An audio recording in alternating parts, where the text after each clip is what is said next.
Matthew 20장. For the kingdom of heaven is like a landowner who went out early in the morning to hire men to work in his vineyard. He agreed to pay them a denarius for the day, and sent them into his vineyard. About the third hour he went out, and saw others standing in the marketplace doing nothing. He told them, "You also go and work in my vineyard, and I will pay you whatever is right." So they went. He went out again about the 6th hour, and the 9th hour, and did the same thing. About the 11th hour he went out, and found still others standing around. He asked them, "Why have you been standing here all day long doing nothing?" "Because no one has hired us," they answered. He said to them, "You also go and work in my vineyard."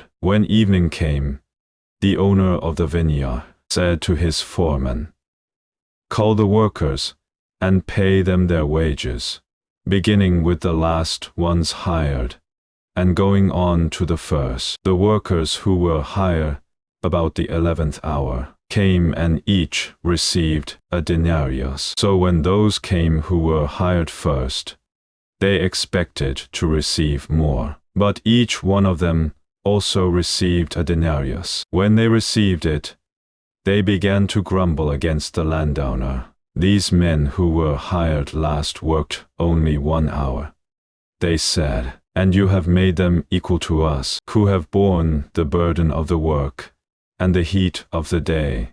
But he answered one of them, "Friend, I am not being unfair to you. Didn't you agree to work for a denarius? Take your pay and go. I want to give the man who was hired last the same as I gave you. Don't I have the right to do what I want with my own money? Or are you envious because I am generous? So the last will be first, and the first will be last." Now, as Jesus was going up to Jerusalem, he took the 12 disciples aside and said to them, "We are going up to Jerusalem, and the Son of Man will be betrayed to the chief priests and the teachers of the law. They will condemn him to death, and will turn him over to the Gentiles to be mocked and flogged and crucified. On the third day he will be raised to life." Then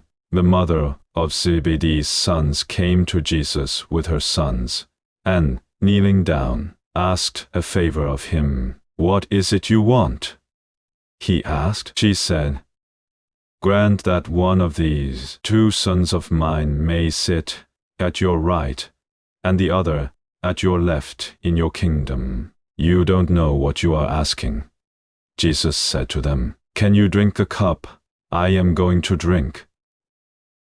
"We can," they answered. Jesus said to them, "You will indeed drink from my cup, but to sit at my right or left is not for me to grant. These places belong to those for whom they have been prepared by my Father." When the 10 heard about this, they were indignant with the 2 brothers. Jesus called them together and said, "You know that the rulers of the Gentiles lord it over them, and their high officials exercise authority over them. Not so with you. Instead, whoever wants to become great among you must be your servant, and whoever wants to be first must be your slave, just as the Son of Man did not come to be served, but to serve, and to give his life as a ransom for many." As Jesus and his disciples were leaving Jericho, a large crowd followed him. 2 blind men were sitting by the roadside, and when they heard that Jesus was going by,